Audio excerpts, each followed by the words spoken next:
beloved. It is true. 'Tis I, my name is Annabel Crabb, and I am the moderator and your host at tonight's Melbourne International Comedy Festival Great Debate. As you know from your preparation, the topic is that we get the leaders we deserve. And of course, Australia is probably the best qualified nation in the democratic world in which to stage this disagreement, given that we tend to run through prime ministers like Rupert Murdoch goes through fiancés. Now, I've been imported here from Sydney tonight for a number of reasons, I suspect, primarily to make the succeeding 6 speakers seem funnier, but also because I've dealt with a lot of leaders in my 25 years as a political journalist. And heavens above, ladies and gentlemen, I have seen some things. I've interviewed Boris Johnson, not 200 metres from here. He was massively hungover. I know that because he walked in and he said, "I'm so sorry, I'm massively hungover." I've been to Barnaby Joyce's house for lunch. Oh. I turned up at his house, very pregnant, and dinged on the donger, and he opened the door and he goes, "Oh my God, who did that to you?" It's I'm not responsible, which is a joke that took another 6 years to become really funny. Ladies and gentlemen, perhaps most upsettingly of all, I've also met Mark Latham. I don't have any gags about that. So, what do we say about these leaders? Do we deserve them? Are they worse than we deserve? Or, unlikely, better? I'm from the ABC, so of course I am unable to offer an opinion on the question at hand, and that is why I'm doing this job and none of these 6 jobs. All I can do is muse that if we do indeed deserve this lot, then what god-awful crimes did we commit in a previous life? Now, obviously my role here tonight as host and moderator is to, like a tugboat, guide the good ship Melbourne Town Hall through these shark-infested rhetorical waters. Each of these clowns gets 10 minutes to speak, and then each team captain will get 5 minutes at the end to sum up, and then you are going to vote by acclamation on who is the winner. And I shall be the sole arbiter of which side has won. I should clarify that this vote takes place outside the competency of either the state or federal electoral commissions. And this is probably the right juncture for me to mention to our speakers that I am entirely susceptible to elaborate flattery and also bribes of jewellery, nice shoes, cash, and indeed, Pinot Gris. Shall we do this? Okay. Lizzie Hoo is from Sydney, and like every Sydney person with a beating heart, she has a rescue greyhound. Oh, I'm from Brisbane. Welcome to my absolutely flawless research, people. Lizzie's dad is a ukulele personality, which is probably why she's currently hiding out in Melbourne. She's a very funny woman who has managed to turn her weird last name into a crack marketing device, having toured Woohoo, Who Am I? Lots of very confused Tim Rogers fans at that gig. Who Dis and Who Cares? I may be just bitter, Lizzie, because my own eponymous stand-up tour, You've Got Crabs, sank without trace. Life is long. Good luck to you, Lizzie Hoo. Now tell us why we get the leaders we deserve. Go! Woo! Comrades. I'm Lizzie Hoo, captain of the Affirmative, and I haven't been captain of anything since my hockey team in high school, okay? And whilst I very much give off the vibe of an ex-high school debater, I can assure you I am not. Don't be fooled by the face and the glasses. I'm a bogan in disguise. A Queenslander fluent in rugby league who learnt to drive in a Hilux. I am less ABC, more Triple M. Sorry to my team, but I guess it's what you deserve. But like all good POC kids, I'm here mostly to make my parents proud. I am, especially my dad. That's my leader right there, Chan the man. A politically engaged 84-year-old who's never let anyone else use his pork eating mug. A proud Kevin 07 t-shirt owner and more recently a Xi Jinping convert. And he wants you to know these are absolutely not spy balloons. He watched one Shen Yun video on YouTube and his algorithm is all out of whack, okay? He's now on a watch list, mum's watch list. I just want Dad to get some recognition, okay? So China, if you're listening, he is on the front lines of Brisbane's Bayside suburbs, fighting the fight you never knew you had for a suburb you probably don't want. This is half my DNA, and I am the captain? This is the same guy that pretended to be a Muslim called Hassan for about 10 years at his muffler shop to make money off the Lebanese taxi community. It was very lucrative. Yeah, that's what I said, muffler shop. Sounds dodgy because it probably was. Hassan, he was a good man. Sent me to private school, paid for my tennis lessons. Don't worry though, my mum was a school teacher, a Catholic one, so I've got some education and a hell of a lot of guilt.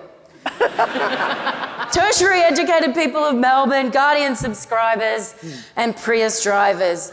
We get the leaders we deserve. At any time, humans have always got the leaders they deserve. These leaders reflect the high aspirations and noble thoughts of those they represent.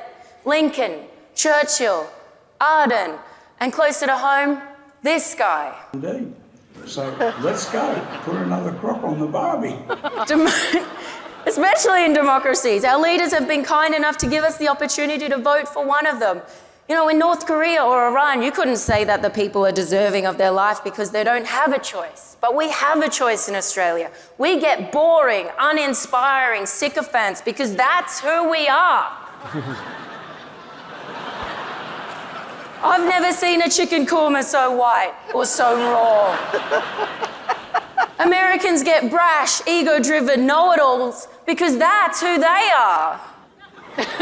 Britain gets polite, well-spoken, bland people because that's who they are.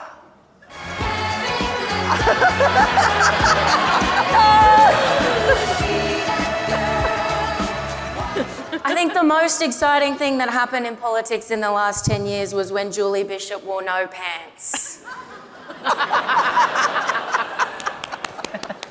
To put it bluntly, our leaders suck because we suck. And it's not just our political pawns. We have all kinds of leaders who, quite frankly, let us down. I love sports. I do. I told you. I'm a bogan Queenslander in disguise. I love cricket, but I wish I didn't have to support the Australian cricket team. I'd love to be able to follow the Indian cricket team. Thank you. I'm a big Virat Kohli fan. Just look at his perfume. Look at it. You just know that's going to smell good. It smells like a man of honour, a man who loves his country. It smells like the respect of a nation. Now, let's take a look at our cricket leader's perfume. Oh. The Michael Clark Noosa captures the ocean breeze and car park fumes of a late night brawl. The Tim Payne you up. Notes of hard wood. Regret and he won't be back next summer undertones. And the Dave Warner. This is perfume for your balls. Rub it on and watch your career disappear. It's all good, we'll get him back next year, just a bit of cheating, okay? Our TV execs are boring because we're boring. Don't worry, they're not here. They're having their daily naps. I heard a rumour they're trying to attract a younger audience. Good luck. I don't think that's funny. That's not funny. I'm with you, Annabel. Yeah, okay. It's really out of line. You'll be up in the picture soon, Lewis. We love a reboot in Australia because there's heaps of talent, but we can't see it. There are more than 600 shows at Melbourne Comedy Festival featuring so much talent, but we just roll out. It's the ABC, she got me. She just got a message from head office. We just roll out a different version of whatever we did 20 years ago, hoping nostalgia courses through our thinning veins. Neighbours was only in the bin for a few months and we dusted it off, found it a new home, begging its fans for forgiveness. Our TV leader said, "We're so sorry. We'll never take Toadie away from you again." It's not just Ramsay Street, there's mother and son. Thank God you're here, big brother, I don't know how many times. Sea change, heartbreak high, hey, hey, it's Saturday. That's right, we rebooted blackface. We did that. We get the leaders we deserve. I mean, look at me, I'm the captain of this team and I've never debated. A spy sent in from the north. Does she mean Queensland or China? You'll never know. John and Em, I'm sorry, you deserve me. Leading the argument for the affirmative. Both amazing performers and creators, you both got books. I started comedy to get better at presentations at my old job, and I guess here we are. I'm the leader you deserve because that's what we do in this country. We promote unqualified, the boring, the me's of the world, the ex-high school hockey captains. It's the only way I know how to leave.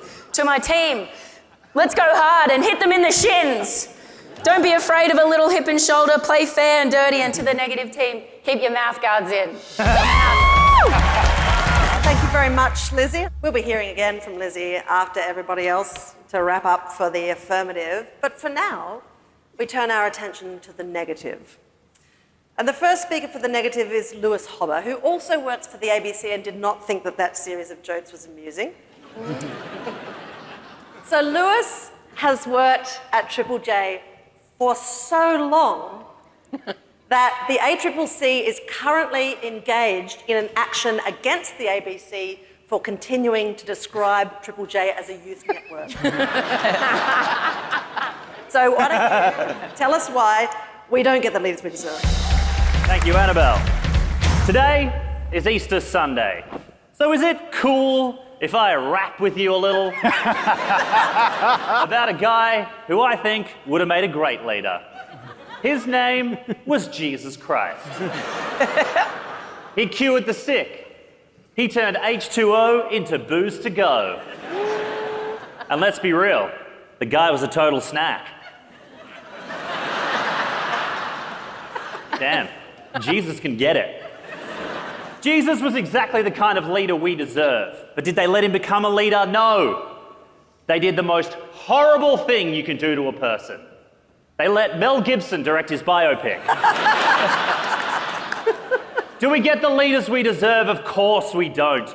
Jesus never even got the chance to become a leader. When he died, he only had 12 followers. 12 followers doesn't make you a leader. It makes you the coach of a cricket team. With a 12th man, for anyone doing the numbers. Now, it is true, I will admit, that after he died, Jesus did get a lot more followers. But Jesus wasn't around to be a leader then. So instead, we got the church, and we got church leaders. Now, when I say the words church leader to you, how long did it take before you thought of their crimes? You may have heard of a book called the Bible. The Christians only wrote one book, bestseller. John Safran's written 3, still no luck. In the Bible, they talk about Jesus getting crucified, and then today, Easter Sunday, God brought him back from the grave. And here is the problem. I think Jesus was a great leader until he died. After that, gets a bit problematic, because here's the thing, right? According to the Bible, which I just read, page turner, a few people were crucified the same day as Jesus. Did you know this? But only one of them could call Daddy to get him out of trouble. That's right. Jesus Christ is the original Nepo baby. If Jesus was alive today, he would basically be Brooklyn Beckham. The son of David Beckham and Posh Spice, who was allowed to release a book of his own photography with this in it.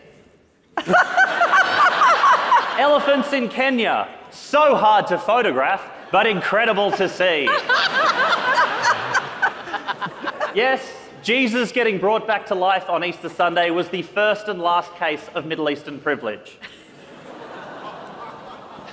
Now, before anyone gets mad, I will say, I don't know a lot about religion, but look at me. I know a bit about privilege. Now, there's a reason we never get the leaders we deserve, right? People who want to be leaders are dorks. They just are. They're dorks. I mean, if you were to write a book, right, about the kind of person who wants to become a leader, it would be called Try Hard, Tales from the Life of a Needy Overachiever. Unfortunately, that title has already been taken by Rusciano. Of course, she thinks we get the leaders we deserve. She's one of them! Do we get the leaders we deserve? I mean, I could list all our dead shit prime ministers, but at the end of the day, none of them are our real leader. Our boss's boss is King Charles. Our leader is a man whose idea of sexting is to tell his mistress he wants to be her tampon. That's not a joke. He wrote that. Don't get angry at me. I'm on your side. King Charles is such a loser that musicians are refusing to play at his coronation. Did you know this? Have you seen this story? The king wants someone to sing for him when he puts his little crown on his little head. Well, his big head, his big ears. But everyone's saying no, right? Elton John, Adele, the Spice Girls, Ed Sheeran. I can't believe Ed Sheeran doesn't want to look King Charles directly in the eyes and sing "I'm in love with your body." Keep in mind, when Diana died, Elton John sung "Candle in the Wind." Imagine being Charles and knowing that the day you are crowned king will have worse music than your ex-wife's funeral. Too soon. Too soon. Oh. This is how much of a loser our leader, the king, is, right? King Charles asked Robbie Williams, right, to sing in his coronation. Robbie Williams said no, and Charles still went ahead and booked the rest of Take That. That's true. Take That without Robbie Williams, it's like Destiny's Child without Beyonce. It's like NSYNC without Justin. Or to put it in terms the king can understand, it's like a game of polo with no horses. If leaders are such good people, why do we keep having to tear down their statues? You put one up, you wait a bit, you find out they were super racist, down they come. For all we know, the woman who posed for the Statue of Liberty was using that big torch to go burn down an orphanage. While we're on the topic of leaders, let me ask you this. Do you know who the most followed person on Instagram is? Biggest leader on Instagram? It's Cristiano Ronaldo, right? Soccer player, 564 million followers. So of course, they made a statue of him. This is it. No. Cristiano Ronaldo might be the first person to tear down his own statue. Look, the reason we can never get the leaders we deserve is that we are all different people. We all deserve different things. A teacher, a doctor, a nurse, they deserve different things to a murderer or John Safran. Seen here shaking hands with Pauline Hanson. The only fair way for us each to get the leader we deserve is for every single person on the planet to get their own leader, right? And how would that even work? It means every single person in Australia would have to hold an election for themselves. That's 26 million elections. I can feel Anthony Green getting erect at the very thought. But obviously, that's impossible, right? We never get the leaders we deserve, and we do deserve good leaders, right? Not just for me or for you, but most importantly, for poor Annabel Crabb.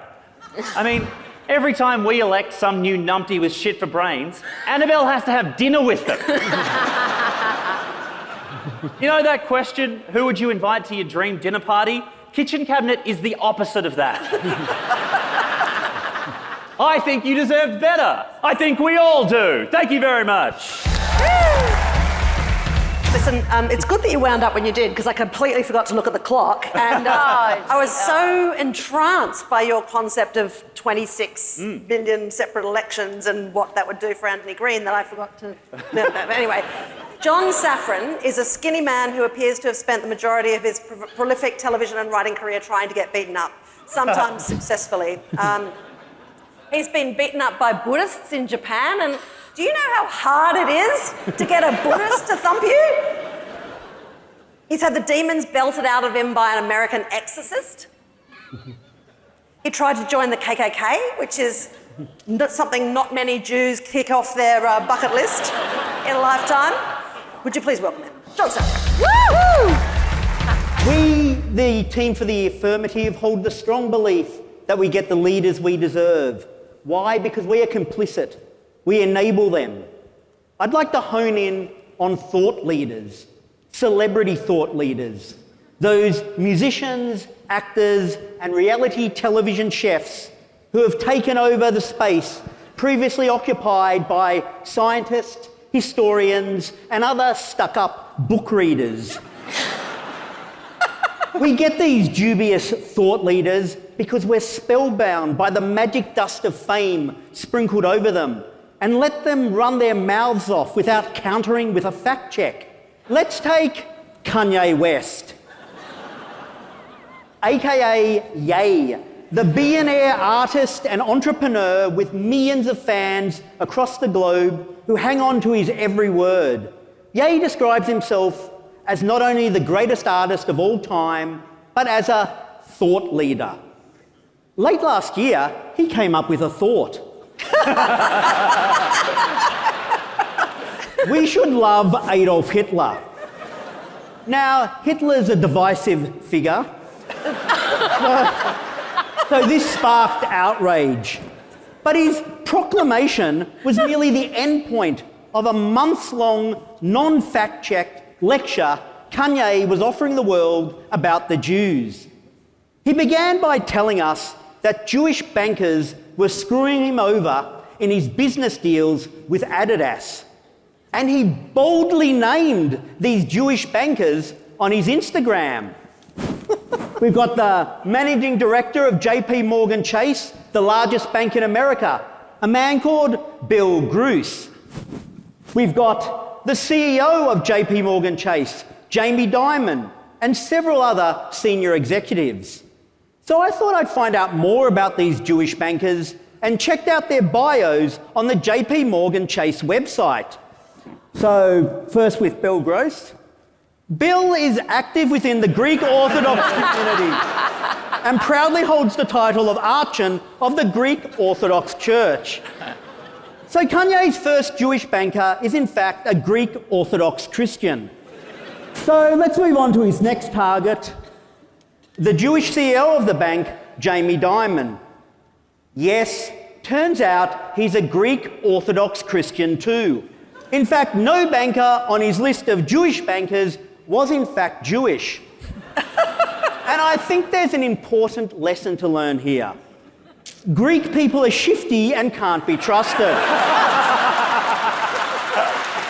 But it's not only Kanye. The world is peppered with suspect thought leaders who we deserve because we don't push back when their dubious claims are relatively benign. Celebrity chef Pete Evans has built a huge following who trust him in all nutrition and health matters. He began with the scientifically sus but, harmless claim that activated almonds are healthier than regular ones. Within a few years, his sus claims had escalated to such a degree that his proposed paleo cookbook for toddlers earned this comment from the Public Health Association of Australia: "A baby will die if this book goes ahead." That is surely the worst review of a book has ever received. Now, you'll say that artists can make valuable contributions to the public conversation, and this is true, but us artists need to keep a sense of proportion. I reckon artists gain the confidence to presume they're thought leaders because of the praise we shower upon them. I'm in the fortunate position of, on the one hand, I get praise, but on the other hand, people pay out on me night and day. This is a vivid example. I was driving home and looked out my car window and I saw this: 1-3 cabs, death to Uber. And I thought, well, that's a bit weird, but kind of interesting. So I took a snap and uploaded it to my Facebook with my quip: "Gosh, someone got a low Uber rating from their driver." I thought that was the end of the matter. But a couple of days later, and this is true, someone else was driving through the same street and they saw this: 1-3 cabs, death to John Safran. Anyway, it's thanks to attacks like this that I know to stay in my place. Now, You might also say you talk a big game about pushing back against these celebrity thought leaders, but what are you doing? Oh, I'm doing something. When I picked up that Ye was claiming a series of non-Jews were Jews to make his argument that Jews were behind his misery work, I pulled out my laptop and wrote a piece about it. And despite the popular rumour that Jews control the media, I couldn't get any media outlet from The Guardian Australia to festival sponsors The Age to respond to my email, let alone print it. But I didn't give up. Let me take you through the backstory. This woman, an artist called Antoinette, was a Kanye fan, quite an obsessive one. And she reached out to me. She said over the past 15 years, she had purchased thousands of dollars of Yeezy and Kanye wear. Ooh, so we've got, they're the shoes. And who've got...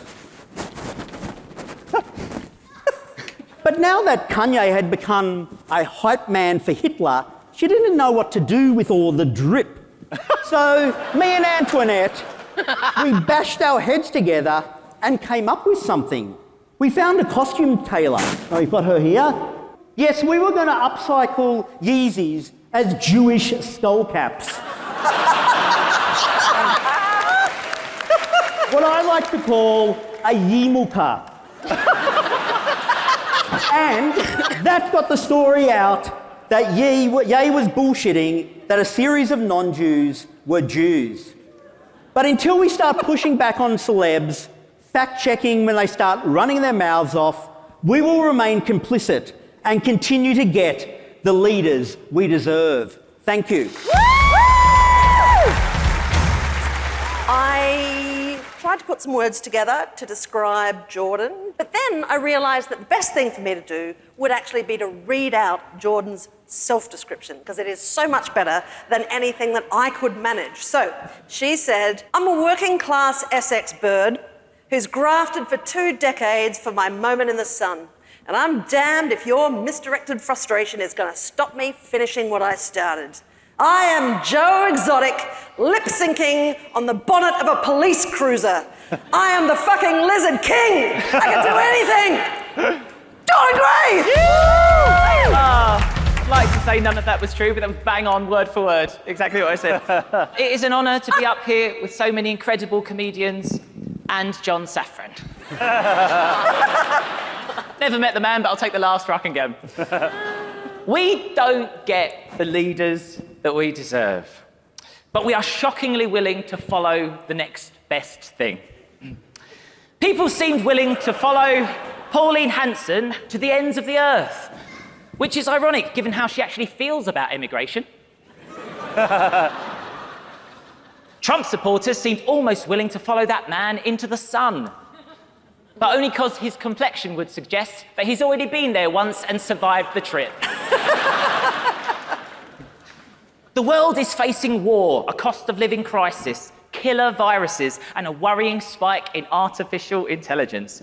But as we all know, the biggest threat facing the world today is whether or not I have a penis or a vagina. I'm going to give you a hint. It's got testicles attached. I am transgender. Now, gender and identity politics have become the biggest political hot potato since Peter Dutton's mum gave birth to an actual potato.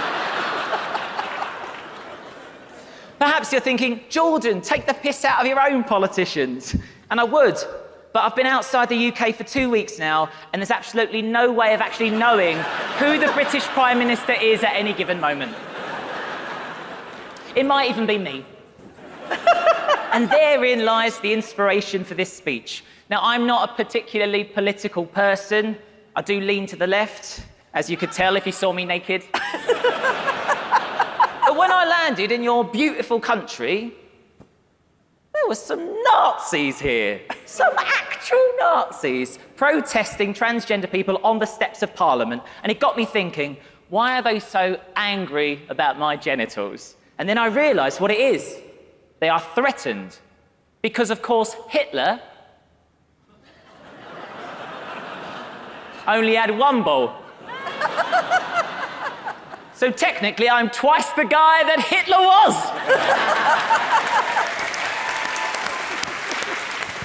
Which is a weird thing to applaud. I'll take it. Every leader that we've ever had has been a man or a woman. That was our biggest mistake. We don't get the leaders we deserve, and until a leader comes along that understands the needs of men and women, we're fucked. Which is why today, I, Jordan Gray, am officially announcing my candidacy for the Prime Minister of Australia. Thank you. Because I promise you, between my top half and my bottom half, I do have something for everyone. The last thing that we really need is another straight white man. How do I know this? Because I used to be one. I've gotten over the straight bit, that was easy. I've gotten over the man bit, that was expensive. I am still white, which is a shame. It's a part of me, can't do anything about it. I don't think it'd be helpful for me to try and change that bit. I understand the plight of women. Like most women, I don't particularly enjoy receiving pictures of willies on my phone either. But unlike most women, I am able to aggressively reciprocate.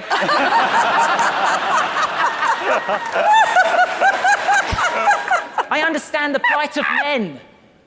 I don't know where the clitoris is either. But as a woman, when I'm lost, I'm at least willing to stop and ask for directions once in a while. Now, I know it's a bold move announcing my candidacy for Prime Minister of Australia before I've even logged into your Wi-Fi. But don't make your mind up yet, because I've written a little candidacy song. I'd love to play that song for you now. Now, I understand there's a lot of talent on this panel. Em appeared on Australian Idol. That's correct, isn't it? And I believe that deserves a round of applause. That's wonderful. I was actually the first transgender contestant on the show called The Voice, which is much, much better. So what I'm going to do now is perform my little song on the old Joanna, if that would be all right. Yes! Probably take the words with me, I reckon. Right. Now, I've never actually played the piano before, but I watched an instructional video on YouTube before I got here. It looks easy. Yeah, it's easy. It's a piece of piss. It's proper easy. That was really, really easy.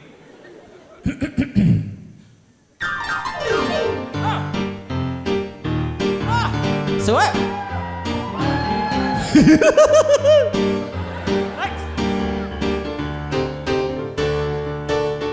You need a leader, you need a leader.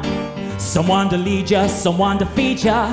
Not too nice and not too sleazy. Call me Jordan Albanese. I'll be the leader you deserve. I know, I'm so fucking talented.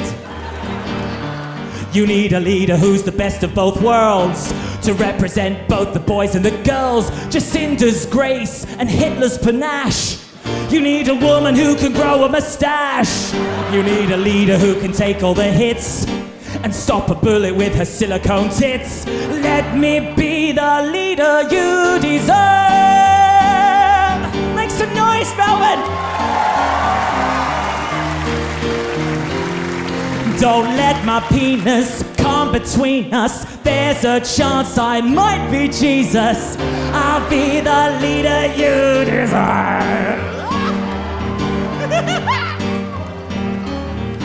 There's Biden and Trudeau, Jacinda and Bojo, Camilla, Kamala, Zelensky, Obama. So many leaders at the top of the list, but can they play piano like this? So fucking good at my job! Vote for me or it's a hate crime!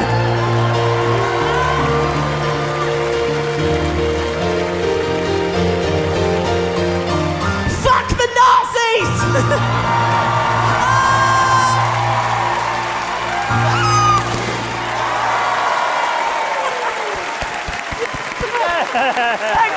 Thank you very much. The final speaker for the Affirmative team is, as you know, Rusciano. Now, I'm a 50-year-old lady with 30,000 unread emails on my phone. and a string of voicemail messages that I know with a dull sense of horror are from medical appointments that I forgot to attend. And I know, therefore, that I am absolutely not alone in having watched M's recent National Press Club speech about being diagnosed as an adult with ADHD, and I thought, oh, hello. Hello. I will go to that appointment if I find the piece of paper with the address written on it. But anyway, that's all I'm going to say about M by way of introduction. Bring it on. Thank you, Dame Duchess Queen Crabb. Everybody, round of applause for our moderator. As third speaker, it's my job to give a rebuttal, but it's fucking my time. You're all wrong, and that's all I'll say.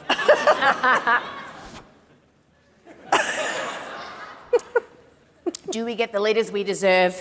Fuck yes. All right. Democracy literally gives us the power to choose our leaders through a system we designed. And instead of putting someone in who can make long-term, effective, systemic change, we piss that power away because we're obsessed with electing people we can fucking relate to. Don't we love that idea, Australia? No tall poppies here, no ma'am. Only in this country is being a high achiever considered a negative personality trait. Why are we so obsessed with our leaders being relatable? And I know a thing or two about trying to be relatable. I did commercial breakfast radio for 7 years. I drank my own piss. I lay in a coffin full of spiders. I listened to They Say She's in the Class A Team. 9th on Australian Idol, Jordan fucking robbed.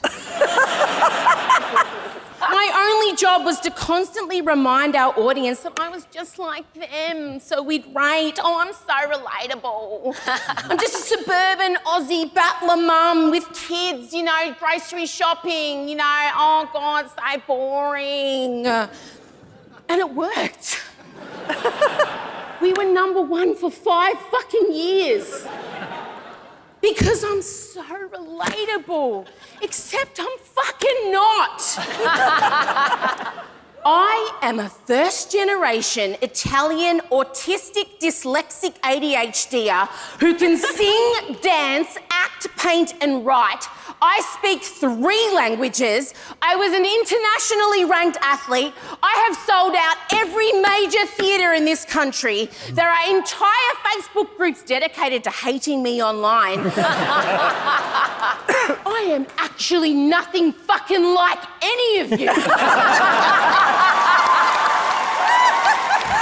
In terms of leaders, though, I want the brightest and the best. Someone totally unrelatable. A person who biohacks and understands Bitcoin and the cloud, and who gets colonics and has a solar-powered robot butler. Someone who cares about trans rights and the environment. Someone who has a plan for the inevitable AI-led zombie apocalypse. But no, we fucking elect dudes who can scull a yard glass of beer, bowl a cricket ball like a limp erection, and sing My Happiness by Powderfinger word perfect. In the past, we've elected these relatable men and then found out they're actually far-right religious extremists who attack the LGBTQI+ community, who believe in alternative facts and are climate change deniers. We did that. We deserve that. We fucking chose that, dickheads. And it's not like we don't have better options. Penny Wong. Right? Just saying that woman's name gets an applause. She's a prime example. She would make an incredible leader. The Dalai Lama could take lessons in self-control from that magnificent bitch. The other thing is, we are totally cool with electing leaders based purely on them promising wild shit they have absolutely no proof they can deliver on. And there is no greater example of this than the 1989 Diamond Creek Primary School House Captain elections. Come with me on a story, if you will. Diamond Creek, or is it as affectionately known as Dimo? It's 45 minutes drive northeast of Melbourne. And Dimo was named after a cow.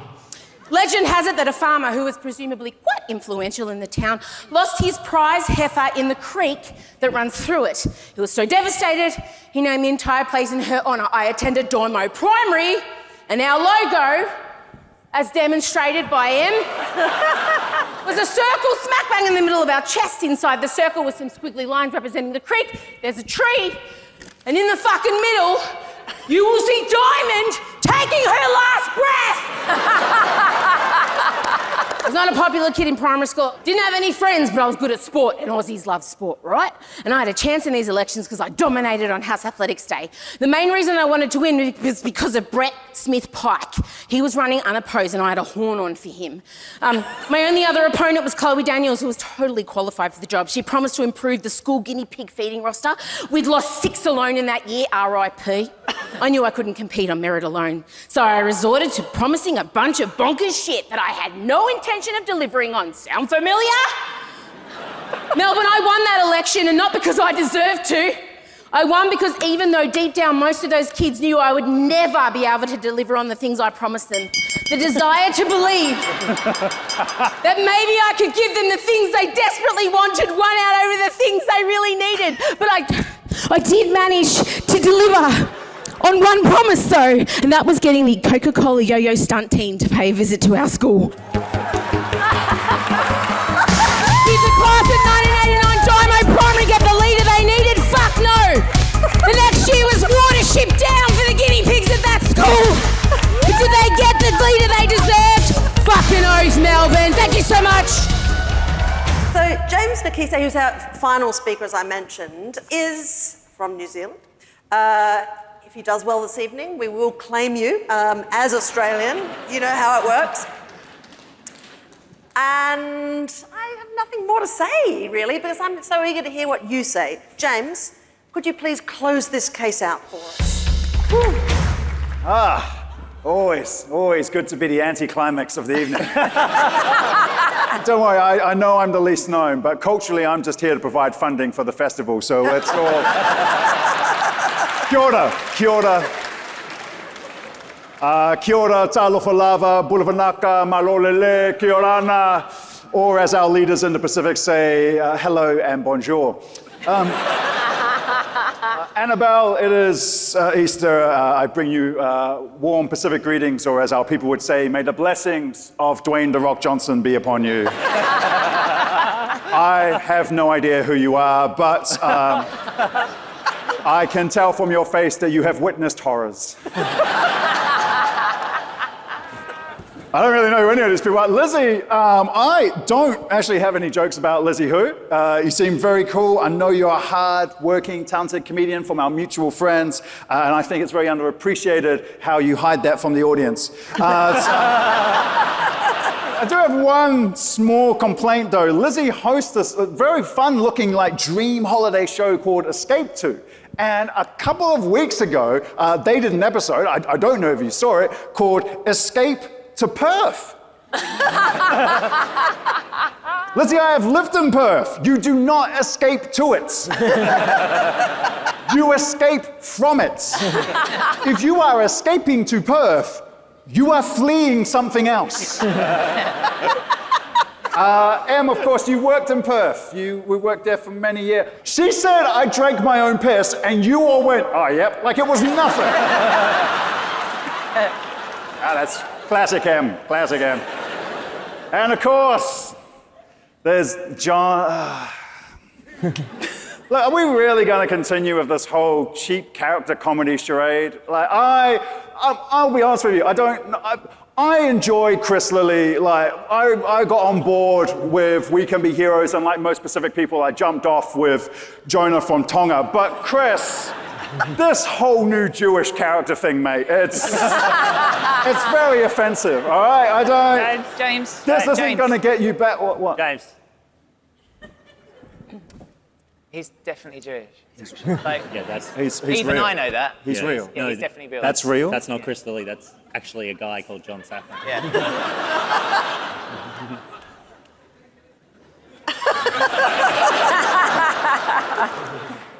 My apologies, good people of Melbourne. John Safran, they've mentioned you're Jewish and I could do Jewish jokes. Nice try, Australia. I might be Polynesian to you guys here, but we all know in other parts of the world, there's definitely some bros going, yalla. No, I'm not doing Jewish jokes with this face. That's entrapment. Do we get the leaders we deserve? No.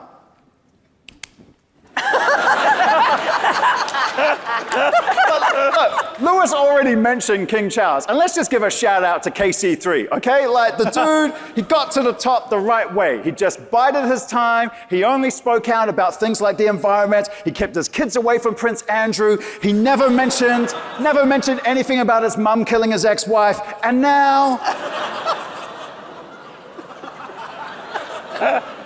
Too soon?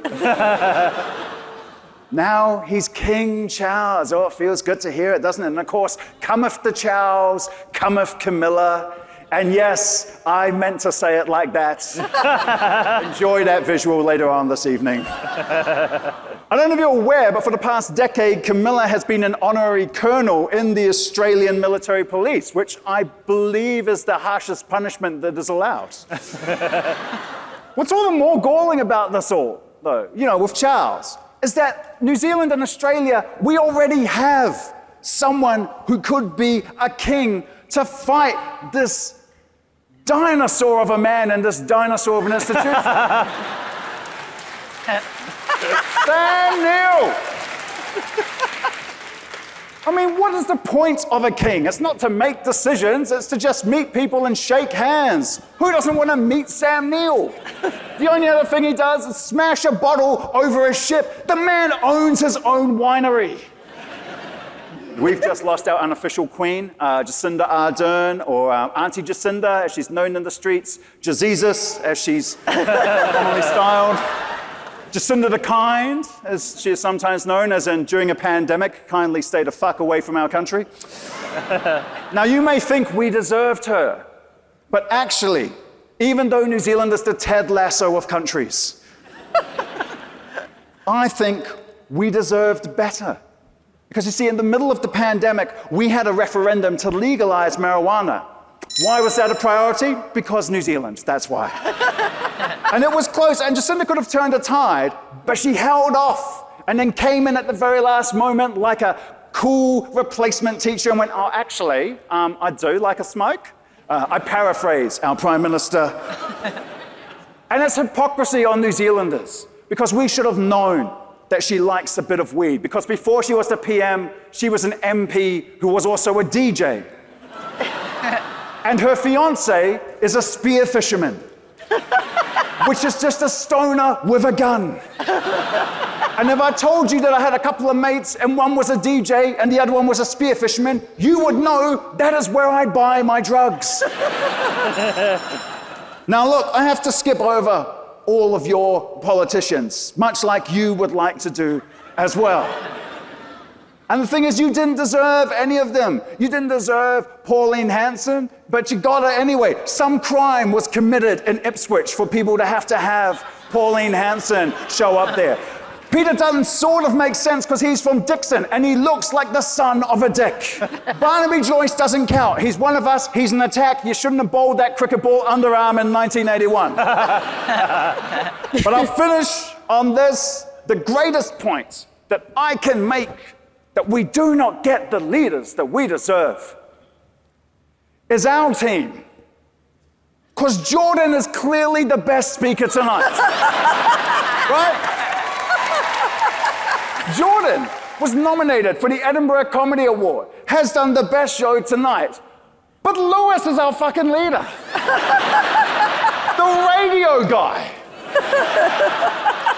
The dude who literally, if you would go, what's your leader? I don't know, a white man, you would still visualize So that's the real reason that we don't get the leaders that we deserve. Because we've got Lewis. And I have complete faith that his closing remarks will only strengthen that argument. Look, we're at the end of the formal case delivery, spurious as it, I think you'll all agree, has been. I can't remember a single argument, but I can remember some glitter and all that stuff. And now we're in line for 5 minutes of sort of ritualised abuse from either side. And the first one of those will come from team captain for the affirmative, Lizzie Hoo. Negative team, thank you. Thank you for entertaining us today. Thank you very much. James, Nokise, thank you. It's nice to meet you. I've never met you before. Incredible performer. You seem like a very good guy. A rugby fan. I'm a rugby fan. I wish I could be an All Blacks supporter. I really do. That's something I say all the time. That must feel really good to be an All Blacks supporter. Yeah, it must feel really good. You're mixed race, I'm mixed race. I feel like we could be friends. That's it. Oh, I'm from Queensland, and James... Why would you admit that? We definitely deserve handsome and Dutton. I don't know if you've ever been to Ipswich, but once you go, you'll realise, oh, it makes sense. It makes complete sense. Jordan, my friend, congratulations on all your success. You've got more 5-star reviews than I've ever had, which is none. You sing, you're lovely, you've got an incredible voice, but only a semi-finalist on The Voice, I believe. Would you feel more comfortable if we turned our backs? and just never turned our chairs around? Would that make you feel a bit more at home? And look, I welcome you to run for our parliament. That would be amazing. And then once you go through the stages, we'll alert you to the fact that you're a dual citizen, and you'll have to be pulled out of the running. And look, it wouldn't be the first time we've been colonised, so yeah, go for it. Lewis. Yeah, let's get to Lewis. I'm about to say, I'm like, she's been so nice. Yeah, I know, I have. For someone who doesn't know about religion, you know about religious fashion. I feel it's giving Hillsong Reverend vibes.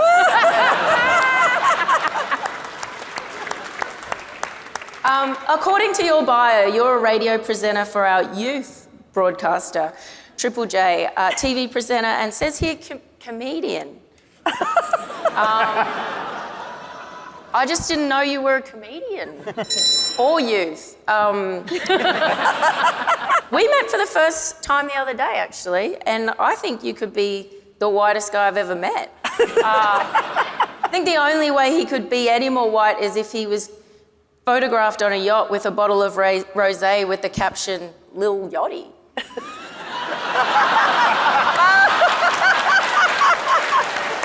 3,033 likes there. That's a lot of likes.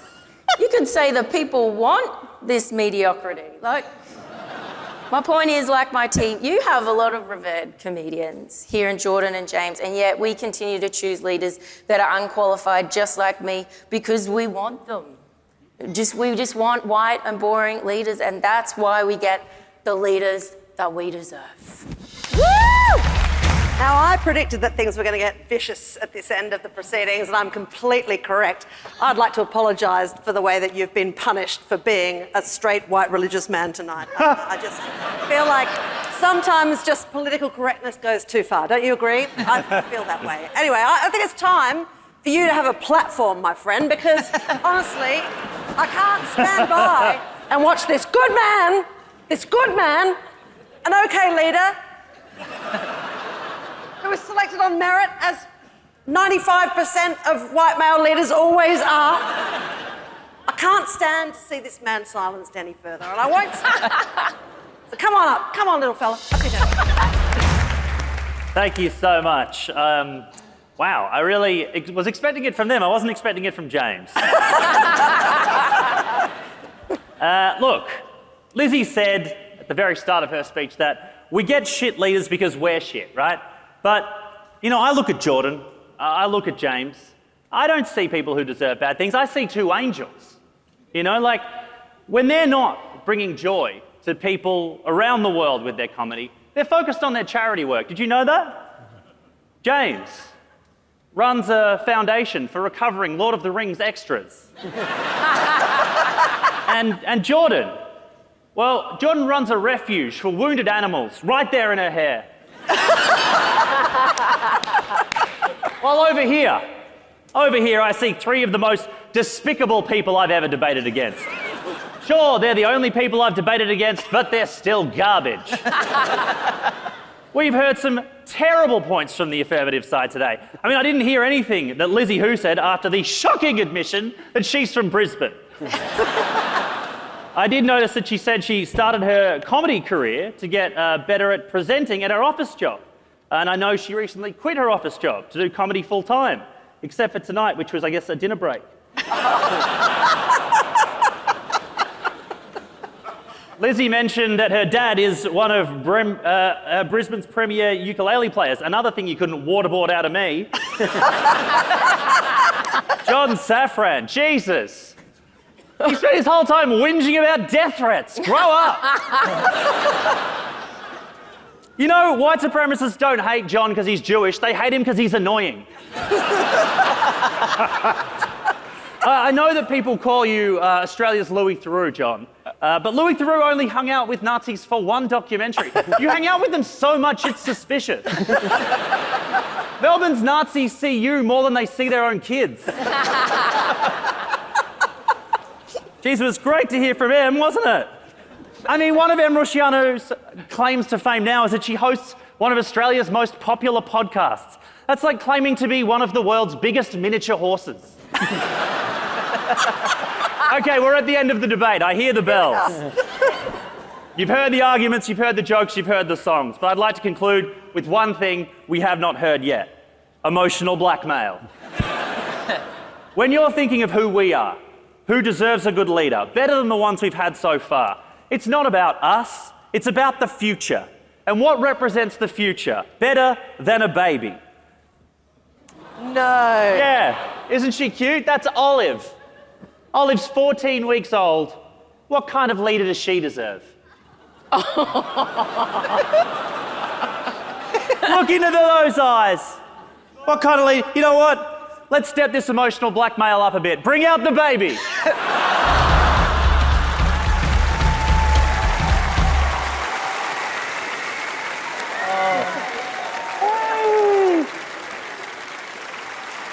Yeah, she is. Can I hold her while you do your thing? Look into her eyes, ladies and gentlemen. I did ask the festival to bring the cutest baby they could, and they said, bring your own. Does she deserve ScoMo, or Albo, or Tono, or Kevo, or even King Charles-O? Or does she deserve a better future? Someone like Sam Neill. If you let the other team win, you with your applause, you are ruining the future of this baby and all other babies. Thank you, good night. That is an awesome baby. Now is the point at which we make a decision, ladies and gentlemen. You are the building blocks of comedy democracy here tonight. So give it to me if you think that the affirmative team has been more convincing this evening.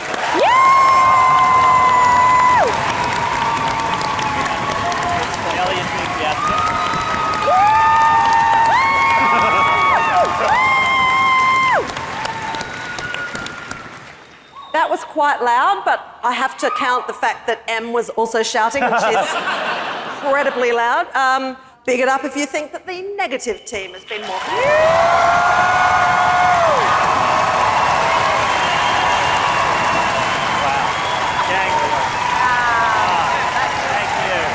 Thank you. We did it. Vote won. Yeah, they won it. They won. So I find myself in... It's $100. A fake $100. Thank you. That's beautiful. I'm on the horns of a dilemma here. These people bribed me, and I really like them. These people obviously got a louder cheer. And that is why I give the debate to these. Well done, well done, well done.